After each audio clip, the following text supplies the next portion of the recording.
नमस्कार, आयशाज रसोईमध्ये आपलं खूप खूप मनापासून स्वागत आहे.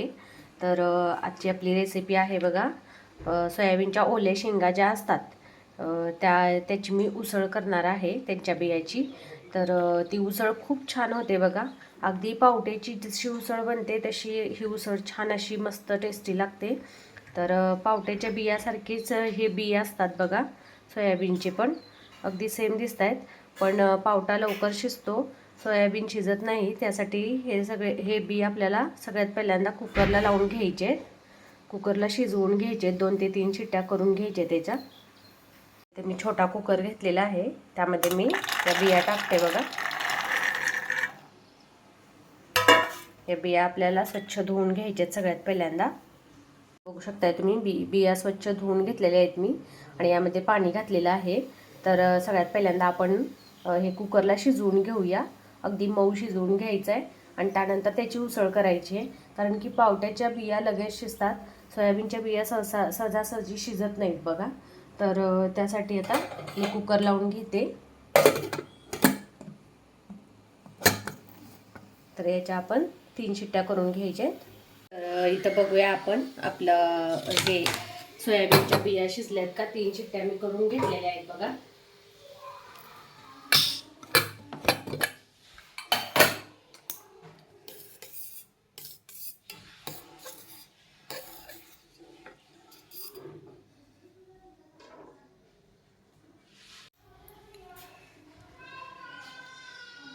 तर हे बघा, आपल्या बिया शिजलेल्या आहेत व्यवस्थित एकदम, बघू शकताय तुम्ही.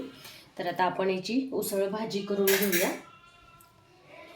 तर त्यासाठी मी इथं कांदा कट करून घेतलेला आहे. 1-2 कांदे मोठे मी कट करून घेतलेले आहेत बघा. तर इथं गॅसवरती कढई पण ठेवलेली आहे. कढई आपली गरम झालेली आहे, त्यामध्ये तेल घालायचं आहे सगळ्यात पहिल्यांदा. तर 1 मोठा चमचा मी तेल घातलेला आहे. आता यामध्ये कांदा घालायचा आहे सगळ्यात पहिल्यांदा.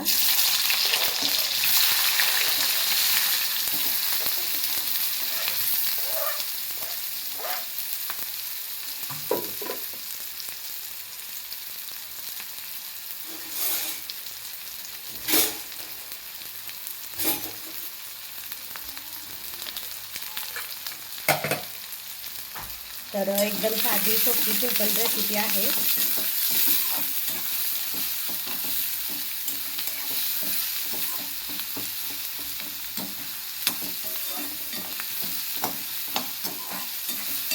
कांदा व्यवस्थित भाजून घ्यायचा आहे, जास्त लाल होईपर्यंत भाजायचा नाही, नाहीतर त्याची ग्रेव्ही सुटत नाही बघा.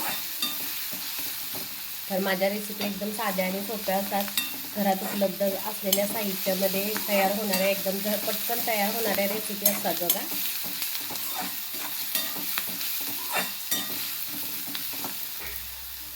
शरीराला पौष्टिक अशी ही उसळ आहे. सोयाबीनची उसळ, सोयाबीन हे आपल्या शरीरासाठी खूप पौष्टिक असतं बघा.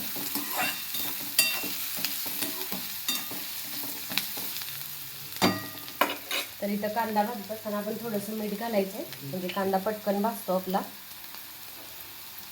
थोडंसं मीठ घालते, कारण की नंतर भाजीमध्ये पण आपल्याला मीठ घालायचं असते.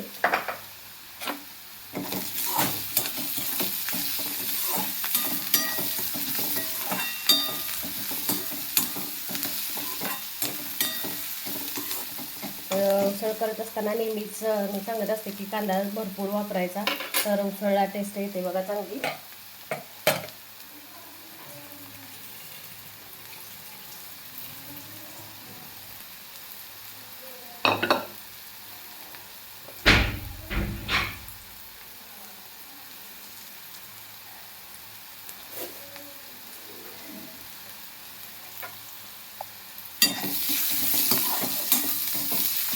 तर इथं आपला कांदा भाजून झालेला आहे, आपल्याला जसा पाहिजे तसा असा. आता यामध्ये आपण हळद पूड ॲड करायची.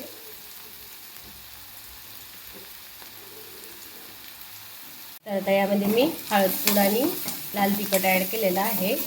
आपल्याला पाहिजे एवढं या पद्धतीनं लाल तिखट घालायचं आहे. आपल्याला कितपत तिखट पाहिजे तर घरगुती लाल तिखट मी यामध्ये घातलेला आहे 1.5 चमचा. आता यामध्ये मी हे सोयाबीनच्या शेंगा जे उकडून घेतल्या होत्या ते घालायचे.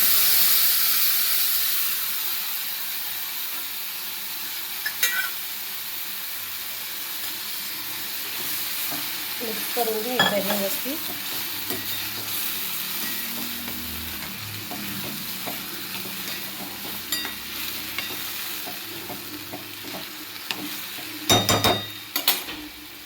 आता याच पाण्यामध्ये आपल्याला शिजून द्यायचं आहे सोयाबीन. मीठ घालायचं आहे चवीनुसार. टेस्ट करून घालायचं आहे कारण की आपण आता अंड्यामध्ये मीठ घातलं होतं. तर आता गॅस मिडियम करून याच्यावरती झाकण ठेवून द्यायचं आणि एक 5 मिनिट आपण शिजवून घेऊया.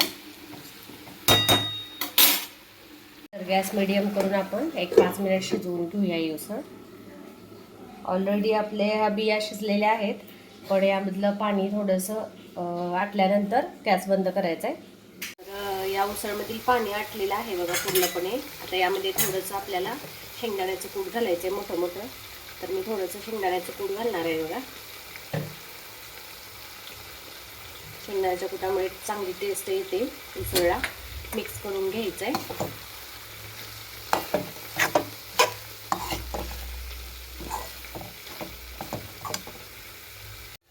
तर इथं आपली उसळ तयार झालेली आहे बघा. आता यामध्ये मी कोथिंबीर घालणार आहे कट केलेली बारीक.